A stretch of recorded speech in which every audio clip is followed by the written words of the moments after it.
우리 시간에 하나님 말씀 함께 보도록 하겠습니다. 출애굽기 25장 8절, 9절, 2절인데요. 제가 읽어드리겠습니다. 내가 그들 가운데 머물 수 있도록 그들에게 내가 머물 성소를 지으라고 하여라. 내가 너에게 보여주는 모양과 똑같은 모양으로 성막과 거기에서 쓸 모든 기구를 만들어라. 아멘. 오늘 말씀을 보면 하나님께서 이스라엘 백성들에게 한 가지를 명하십니다. 그 명하신 것이 무엇이냐면 8절을 보십시오. 내가 그들 가운데 머물 수 있도록 그들에게 내가 머물 성소를 지으라고 하여라. 하나님께서 이스라엘 백성들에게 성소를 지으라, 거룩한 장소죠. 성소를 지으라고 명하십니다. 이스라엘 백성들이 그 성소를 지을 때 천막으로 성소를 짓습니다. 그래서 성소를 다른 말로는 성막이다 이렇게 부르기도 했습니다. 또 그 성막을 하나님을 만나는 장소, 그래서 모일 회자를 써서 회막이라고도 부릅니다. 성소를 이렇게 성막이라고도 부르고 회막이라고도 부르는데 일반적인 명칭은 성막이라고 우리가 부르게 되죠. 출애굽기 25장부터 40장까지는 이 성막에 관한 기록입니다. 성경에서 가장 지루하고 읽기 어려운 부분입니다. 요즘 묵상 본문이 이 성막에 관한 부분이잖아요. 여러분도 어렵고 저도 어려운 부분을 읽고 있는데, 그런데 이 성막은 이스라엘 백성들에게는 가장 중요한 장소였습니다. 구약의 중심이다라고 말하면 이 성막이라고 말할 수 있습니다. 그래서 성막의 의미를 아는 것은 매우 중요한 일입니다. 성막이 의미하는 가장 중요한 의미는 무엇일까요? 우리가 읽은 8절 말씀을 다시 보면 내가 그들 가운데 머물 수 있도록 그들에게 내가 머물 성소를 지으라고 하여라. 성막을 지으라고 하신 이유가 무엇입니까? 내가 그들 가운데 머물 수 있도록.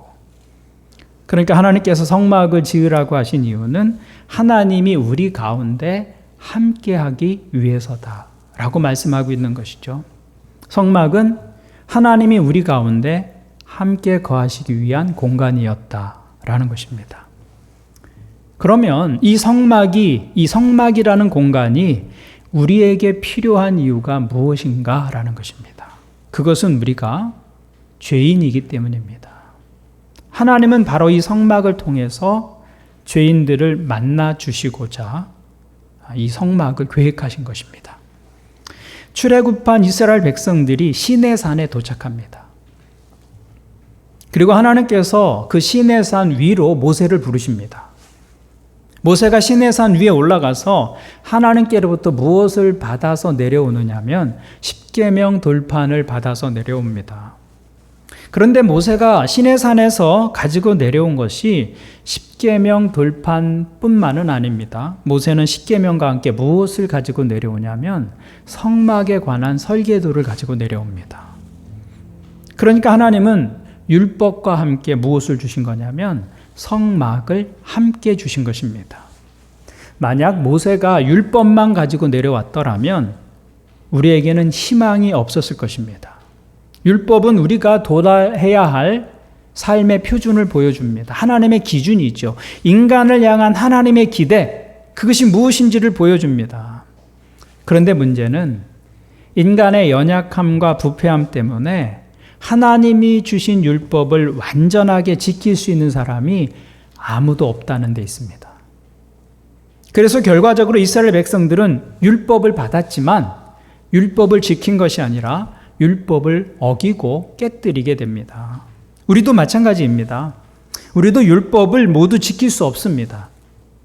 하나님이 우리에게 기대하시는 삶을 우리가 온전히 살아낼 수 없어요. 하나님의 말씀인 율법을 가진 것은 좋은 일이지만 그 말씀을 다 지키지 못하는 것, 그런 우리의 연약함, 부패함, 거기에 우리의 문제가 있는 것이죠. 그래서 율법을 들여다보면 들여다볼수록 내가 더 죄인이라는 사실을 깨닫게 됩니다. 율법을 알면 알수록 내가 얼마나 큰 죄인인 것을 깨닫게 되는 것이죠. 그 율법에 걸리지 않는 사람이 하나도 없어요. 하나님이 하라고 하신 것 하지 않습니다. 하나님이 하지 말라고 한 것을 우리의 잘못된 의지가 깨트리고 어기게 되죠. 율법을 깨트렸고 율법을 깨트렸기 때문에 이제 인간은 하나님의 진노 앞에 놓이게 되었다는 것입니다. 그래서 우리에게 율법과 함께 무엇이 필요하냐면 하나님의 은혜가 필요한 것입니다. 죄를 용서해 주시는 하나님의 은혜가 필요하죠. 그래서 하나님은 말씀과 함께 무엇을 주신 거냐면 성막을 주신 것입니다. 율법의 기준에 미치지 못해서 절망하고 좌절하고 죄 지은 것을 용서받는 자리가 바로 성막이었다는 것입니다. 만약에 성막이 없었다면 율법이 있어도 우리는 망하고 말았을 것입니다. 율법이 정죄하는 죄를 해결할 방법이 우리에게 없기 때문입니다. 그런데 그 죄사함이 바로 하나님이 주신 그 성막을 통해서 우리에게 가능해졌다는 것입니다. 그렇기 때문에 성막은 이스라엘 백성들의 희망이고 축복이었다고 말할 수 있습니다. 거기서 죄사함을 받고 하나님을 여전히 만나고 하나님의 음성을 들을 수 있었고 인생의 내일을 설계할 수 있었습니다. 그런 의미에서 성막은 그리스도의 모형이다. 앞으로 오시게 될 그리스도의 모형이다라고 말할 수 있는 것입니다. 인간이 죄를 범했음에도 불구하고 성막 안으로 그 죄를 가지고 들어가면 죄사함을 받고 그 안에서 하나님을 만날 수 있었습니다. 그것이 성막의 본질이었습니다. 그리고 그 성막은 앞으로 오실 그리스도에 대한 예표였습니다. 사람들이 죄를 가지고 성막으로 들어가면 용서함을 받고 제사함을 얻는 것처럼 우리가 그리스도에게로 나아가면 제사함을 받고 하나님의 용서하심을 경험하게 됩니다. 우리가 그리스도 안에서 얻은 용서와 제사함을 구약의 백성들은 성막을 통해서 경험했다는 것이죠. 성막은 그래서 하나님께서 죄인들을 만나주시는 장소였습니다. 그래서 하나님은 내가 너희 가운데 머물 성소를 지으라고 명하신 것이죠. 우리는 여기에서 하나님의 사랑의 속성을 알게 됩니다. 하나님의 사랑, 많은 속성이 있는데 그 중에 하나 중요한 것은 함께 하시는 사랑이다라는 것입니다. 함께 하시는 사랑. 하나님의 함께 하심. 그것이 하나님의 사랑의 중요한 속성입니다. 그래서 하나님은 성전을 말씀하시면서 내가 너희 가운데 머물 성소 이렇게 말씀하고 있는 것이죠. 그렇게 성소를 표현합니다. 내가 너희 가운데 머물 성소. 그러니까 하나님은 우리 가운데 머물고 우리와 함께 하시는 분이시다라고 스스로 말씀하고 있는 것입니다. 그 하나님이 우리와 함께 하신다는 것은 하나님의 사랑의 최고의 표현입니다. 왜냐하면 하나님은 우리와 질적으로 다른 분이시기 때문입니다. 우리와 질적으로 다른 분이 내가 너와 함께 하겠다라고 하는 그 결정은 쉬운 결정이 아닙니다. 제가 힘들어하는 것 중에 하나가 아이와 놀아주는 겁니다. 제게 손자 둘이 있습니다. 저는 그 아이들을 좋아합니다. 사랑합니다. 그러나 그 아이들과 놀아주는 것은 얼마나 힘든지 모릅니다. 아이의 수준과 저의 수준이 다르기 때문이죠. 아이와 함께 하려면 자기를 비워야 합니다.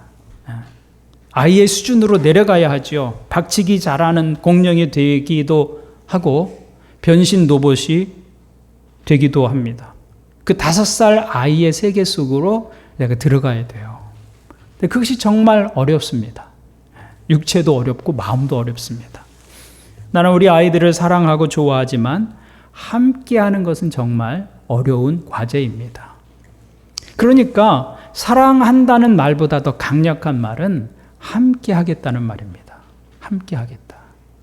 성경에 하나님이 우리를 사랑하신다는 말씀도 많이 나오지만 그보다 더 강력한 말씀이 무엇이냐면 내가 너희와 함께 할 것이다. 나는 너희를 떠나지 않을 것이다. 이보다 더 강력한 사랑의 고백은 없습니다. 성막이 의미하는 것은 바로 그것입니다. 내가 너희와 함께 할 것이다. 내가 그들 가운데 머물 수 있도록 그들에게 내가 머물 성소를 지으라고 하여라. 이것은 놀라운 말입니다. 여러분, 하나님께서 우리와 함께 하신다는 말은 당연한 말이 아닙니다. 왜냐하면 하나님에게는 우리를 떠나실 수많은 이유가 있기 때문입니다. 하나님께는 우리와 함께 하실 수 없는 수많은 이유가 있습니다.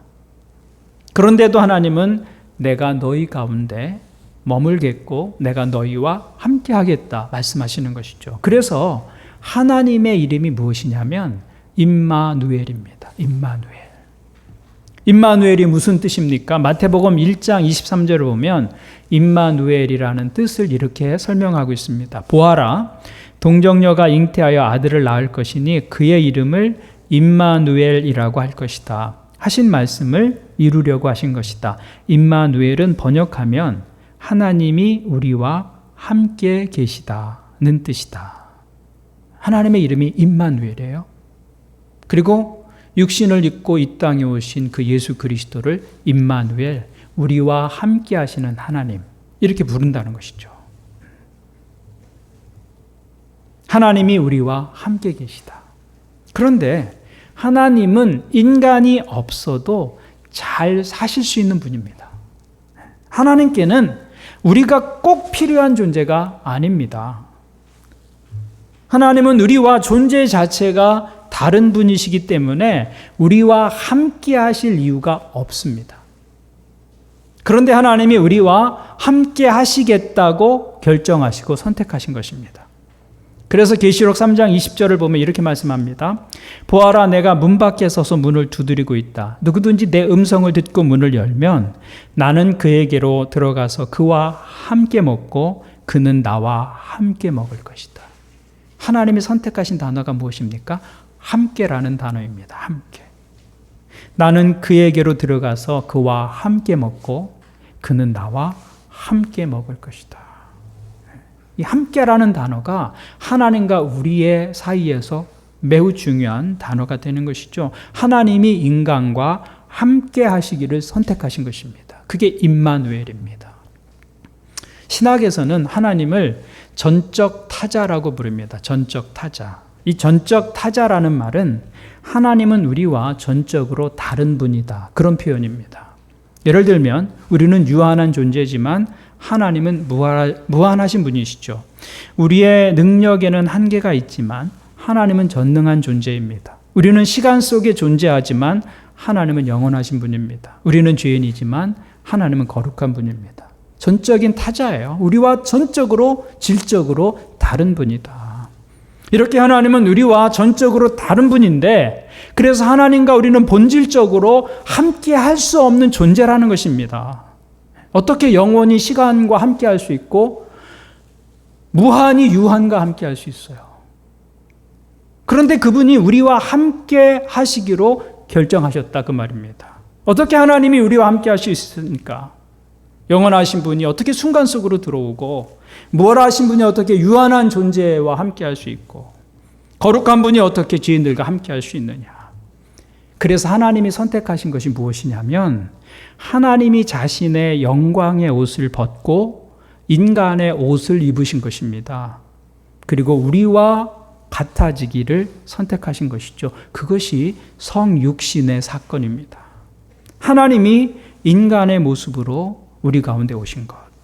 영원하신 분이 시간 속으로 들어오신 것입니다. 무한하신 분이 유한한 존재가 되신 것이죠. 하나님이 인간이 되셔서 우리와 똑같은 모습으로 이 땅에 오신 것. 그것이 임마누엘입니다. 하나님이 우리와 함께 계시다. 그래서 하나님의 사랑의 속성은 함께하는 것입니다. 함께하는 것. 이보다 더 큰, 더 강력한 그런 사랑의 고백은 없는 것이죠. 구약의 성막이 의미하는 것이 바로 그것이었다는 것이죠. 내가 너희 가운데 머물 수 있도록 성막을 지어라. 구약의 임마누엘은 성막이었다는 거예요. 하나님이 우리와 함께 하신다. 그것이 성막의 의미였습니다. 그래서 그 성막을 짓게 하시면서 이렇게 말씀하십니다. 9절을 보십시오. 내가 너에게 보여주는 모양과 똑같은 모양으로 성막과 거기에 쓸 모든 기구를 만들어라. 하나님께서 내가 너희 가운데 거할 성막을 지으라고 하시면서 그 성막의 설계를 누가 하셨어요? 하나님께서 직접 그 성막을 설계하십니다. 그래서 그 성막에 관한 설명이 출애굽기 25장부터 40장까지 기록되어 있는 거예요. 세밀하게 내가 거할 성막을 이렇게 지어라 라고 기록해 놓으신 것이 출애굽기 후반부의 내용입니다. 그런데 그 내용을 잘 살펴보면 하나님이 직접 설계하신 성막에는 세 가지 구조적인 특징을 가지고 있습니다. 그 첫 번째가 뭐냐면 성막은 사람이 사는 곳과 똑같은, 사람이 사는 천막과 똑같은 재료로 만들어졌습니다. 하나님은 성소를 지을 때 인간이 사용하고 있는 천막으로 그 성소를 짓게 했어요. 그것은 그 시대 사람들이 모두 다 천막으로 지은 집에 살았기 때문입니다. 하나님이 성막을 지으라고 하시면서 그 시대의 사람들이 살고 있던 거주지와 같은 형태를 띠게 만드신 것입니다. 내가 너희와 함께 있겠다고 했는데 너희가 장막에 거한다면 나도 장막에 살겠다.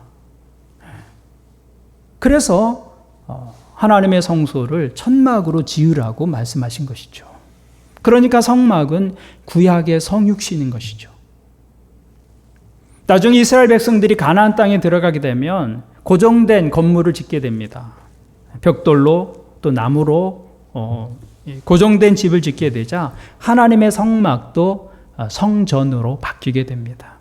그 시대 백성들의 삶과 그들이 살고 있는 거주지와 같은 모양이 되도록 하나님께서 성소를 지으라고 말씀하신 것이죠. 왜냐하면 성소는 하나님이 우리와 함께 계시다라는 것의 표현이었기 때문입니다. 성막의 두 번째 특징이 뭐냐면 성막은 모든 백성들의 장막 한가운데 놓여졌다. 그렇게 지으라고 말씀하셨어요. 이스라엘이 12지파입니다. 야곱의 12아들이 이스라엘의 12지파를 구성하잖아요. 그래서 그 지파를 동서남북으로 각각 3지파씩 분류합니다. 그래서 위에서 보면 이스라엘 지파 전체 한가운데 무엇이 있느냐면 하나님의 임재를 상징하는 성막이 있어요. 그리고 동서남북에 3지파씩 정확하게 배치했습니다. 그리고 백성들이 거주하는 그 텐트, 장막의 입구를 어디를 향하게 했느냐면 성막을 향하게 했어요. 그러니까 모든 백성들이 어디를 보고 출입을 하게 됩니까? 성막을 보고 출입을 하게 되는 것이죠. 그래서 집에 들어가며 나가며 그 성막을 보게 되는 것입니다. 그러면서 내가 너희 가운데 있다. 나는 너희와 함께한다. 그 임마누엘의 하나님을 기억하게 하신 것입니다. 이 성막의 세 번째 특징은 그 크기에 있습니다. 크기. 성막이 얼마나 컸을까요? 하나님이 거하시는 성막인데 얼마나 컸을까요? 성막은 의외로 크지 않았어요. 성막을 둘러싸고 있는 울타리 전체가 약 300평 정도입니다. 300평. 성막의 부지 자체가 300평 정도였다는 거예요. 그 울타리 안에 천막으로 하나님이 거하신다는 것을 상징하는 성소를 지었는데 그 성소의 크기는 가로가 4.5m, 세로가 13.5m였어요. 그러니까 넓이로 따지면 평수로 전환하면 18평 정도입니다. 18평 정도. 오늘날 우리 상황으로 보면 전용 면적 59제곱미터인 국민주택 정도예요. 국민주택. 하나님께서 자신이 머물 공간으로 성소를 지으라고 말씀하시는데 그 성소의 크기가 얼마나 했느냐? 국민주택만 했다 그 말입니다. 그리고 그 성소 안에서도 하나님의 임재, 나 여기 있다, 그 임재를 상징하는 장소가 지성소, 지극히 거룩한 자리였는데 그 지성소는 6평밖에 되지 않았어요. 6평. 가로 세로가 4.5m. 그러니까 우리가 사는 아파트의 거실 정도예요. 우리 생각보다 훨씬 작습니다. 하나님은 그 작은 곳에 여기가 내가 거하는 곳이다. 그렇게 정하셨다는 것이죠. 그런데 그와는 대조적으로 이방의 신전들은 그 규모가 어마어마합니다. 그리스나 로마의 그 유적지를 한번 가보세요. 그 크기에 압도당합니다. 2000년, 3000년 전에 어떻게 저렇게 큰 건축물을 지을 수 있었을지 상상이 되지 않습니다. 그 크기와 화려함이 이방 성전의 특징입니다. 그 성전, 신전을 그렇게 크고 화려하게 짓는 이유가 무엇입니까? 그것을 찾아오는 사람들을 기죽게 하는 거예요. 나와 너희는 존재가 다르다. 신전의 크기가 그것을 말하고 있는 것이죠. 그 크기와 화려함에 기가 꺾이고 엎드러지게 하는 것. 그게 신전의 규모였다는 거예요. 그리고 그 이방의 신전들은 마을과 멀리 떨어져 있는 곳에 지어졌습니다. 도시의 가장 높은 곳에 홀로 우뚝 세워져 있는 것이 그 당시 도시의 신전들이었어요. 그런 거리감이 있어야 신성함이 유지되기 때문입니다. 그런데 하나님의 성전은 그 반대였어요. 나는 너희와 함께 있겠다. 그래서 직접 하나님께서 성막의 설계도를 그려주셨는데 당시 사람들이 거주하던 공간과 비교하면 그리 크지 않은 크기입니다. 하나님께서 우리와 함께 거하시기 위해서 스스로를 제한하신 것입니다. 온 우주도 담을 수 없는 하나님, 광대하셔서 하늘의 하늘이라도 그분을 담을 수 없는데 그 하나님이 놀랍게도 우리 가운데 머무시기 위해서 자신을 스스로 낮추고 제한하신 것. 그것이 성막의 본질이었다는 것이죠. 난 여기 있다. 너희와 함께하고 있다. 사도 바울은 그 하나님의 스스로 낮아지심을 이렇게 말씀하고 있습니다. 그는 하나님의 모습을 지니셨으나 하나님과 동등함을 당연하게 생각하지 않으시고 오히려 자기를 비워서 종의 모습을 취하시고 사람과 같이 되셨습니다. 하나님이 스스로 자신을 제한하신 것이죠. 그게 성육신이고 구약의 성막은 그 성육신의 구약 버전이었다라는 것입니다. 하나님이 우리와 함께 하시기 위해서 스스로를 제한하신 것. 그것이 하나님의 사랑의 본질이다라는 것이죠. 하나님의 사랑은 우리와 함께 하시는 사랑입니다. 그래서 하나님께서 구약의 백성들에게 내가 너희와 함께 거할 성소를 지으라고 명하신 것이죠. 그것은 이스라엘 백성들이 누릴 수 있는 최고의 축복이었습니다. 그러면 이 말씀을 신약시대를 사는 우리에게 어떻게 적용할 수 있을까요? 성소를 지으라는 말씀은 오늘 우리에게 어떤 의미를 주고 있는 것일까요? 우리도 이스라엘 백성들처럼 성막을 지으라는 말씀일까요? 구약에 성소를 지으라고 말씀하신 하나님은 신약에 와서는 전혀 다른 말씀을 하고 계십니다. 요한복음 2장 19절을 보니까 주님께서 친히 이렇게 말씀하십니다. 예수께서 그들에게 말씀하셨다. 이 성전을 허물어라. 그러면 내가 사흘 만에 다시 세우겠다. 그러나 예수께서 성전이라고 하신 것은 자기 몸을 두고 하신 말씀이었다. 주님은 구약의 백성들에게 지으라고 하셨던 그 성전을 허물라고 말씀하십니다. 요한은 이 말씀을 부연해서 설명하면서 이렇게 말하고 있죠. 그러나 예수께서 성전이라고 하신 것은 자기 몸을 두고 하신 말씀이었다. 그러니까 진짜 성전은 예수 그리스도 자신이다 라고 말씀하고 있는 것입니다. 지금까지 성전은 건물 중심이었어요. 그런데 이제부터는 예수 그리스도가 성전 되신다고 말씀하고 있는 것이죠. 장막이나 성전이 왜 성소라고 불렸습니까? 거기에 하나님이 계시기 때문이었습니다. 거기서 사람들이 하나님을 만나는 자리가 되었기 때문에 성소라고 불렸습니다. 그런데 이제 예수님 안에서 하나님이 완전히 계시되었기 때문에 예수 그리스도 자신이 가장 완전한 성소가 되신다고 말씀하고 있는 것이죠. 그러므로 이제 우리가 하나님을 만나기 위해서는 어느 특정한 공간인 성전으로 가야 하는 것이 아니라 이제는 예수 그리스도에게로 가야 하는 것이죠. 그래서 주님은 너희가 이 성전을 헐라고 말씀하신 것입니다. 예수 그리스도께서 친히 그 성전이 되시기 때문입니다. 그런데 성경은 한 걸음 더 나아가서 이 성전에 관한 혁명적인 말씀을 하십니다. 그것은 예수 그리스도를 모시고 사는 우리 자신이 곧 성전이다 이렇게 말씀하고 있습니다.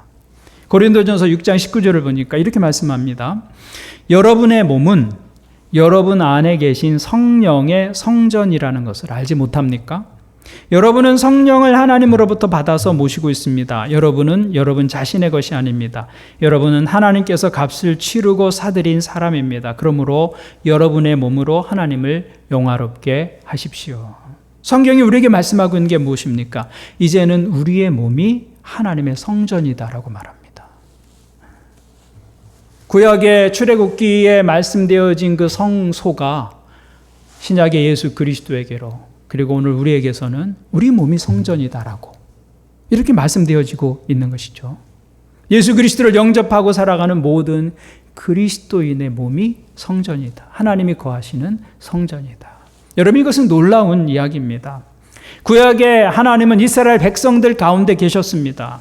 그것은 이스라엘 백성들이 온 인류 가운데 유일하게 경험한 축복이었습니다. 그런데 오늘 우리에게는 그 백성들 가운데 계시는 하나님이 아니라 그 하나님이 내 안에 계시는 하나님이 되신다라고 말씀하고 있는 것이죠. 그래서 우리 한 사람 한 사람이 구약 성경의 중심이었고 구약 역사의 중심이었던 바로 그 성전이라고 말씀하고 있습니다.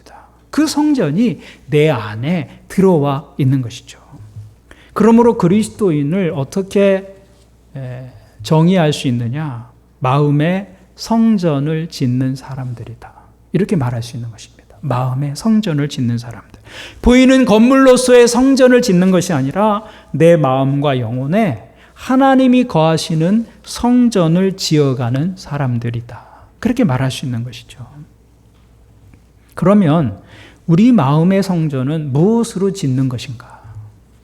마음의 성전은 대리석과 같은 돌, 백향목과 같은 나무, 그런 물질적 재료로 짓는 것은 아니죠. 마음의 성전은 무엇으로 짓는 것이냐?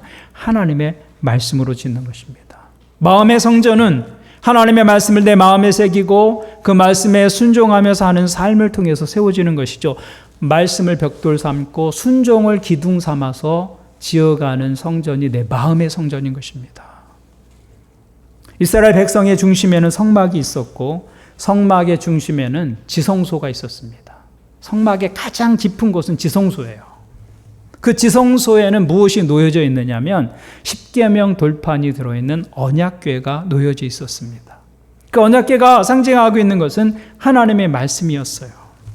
그러니까 성전의 가장 중심, 성전의 가장 깊은 곳에는 하나님의 말씀이 놓여져 있었습니다. 그러므로 그 중심에, 그 가장 깊은 곳에 하나님의 말씀이 있는 곳, 바로 거기가 성전인 것이죠. 성막의 가장 깊은 곳 지성소에 하나님의 법궤가 자리하듯이 우리 마음의 가장 깊은 곳에 하나님의 말씀이 언약궤처럼 자리 잡아서 그 말씀이 내 삶을 드라이브하는, 그 말씀이 내 삶을 가이드하고 내 삶을 인도하는 그런 삶을 살아갈 때 내 삶 자체가 성전된 삶이 되는 것이죠. 그것이 우리 몸이 성전된다는 의미입니다. 우리 존재의 가장 깊은 곳에 하나님의 말씀을 담고 살아가는 것입니다. 그러면 우리 인생이 하나님의 임재가 있는 성막과 같은 인생이 된다라고 성경이 말씀하고 있는 것이죠. 말씀과 순종으로 짓는 내 영혼의 성전, 그 성전이 하나님이 보시기에 가장 아름다운 성전이다라는 것입니다. 여러분은 여러분의 영혼의 성전을 어떻게 지어가고 계십니까? 우리가 하나님의 말씀을 우리 삶 한가운데 모시고 그 말씀을 가이드 삼아서 살아가면 구약의 성도들이 성전에서 하나님을 만난 것처럼 사람들이 내 삶을 통해서 혹은 우리 모임 속에서 하나님을 보고 하나님을 만나게 될 것입니다. 그게 성전의 모습이죠. 나를 통해서 누군가 하나님을 보고 하나님을 만나게 되는 것. 그것이 진정한 성전된 우리의 삶의 모습인 것입니다. 오늘 예배하는 여러분 한 사람 한 사람이 여러분 안에 있는 마음의 성전, 여러분 안에 있는 영혼의 성전을 잘 짓는 분들이 될 수 있기를 주님의 이름으로 부탁을 드립니다. 아멘. 기도하시겠습니다.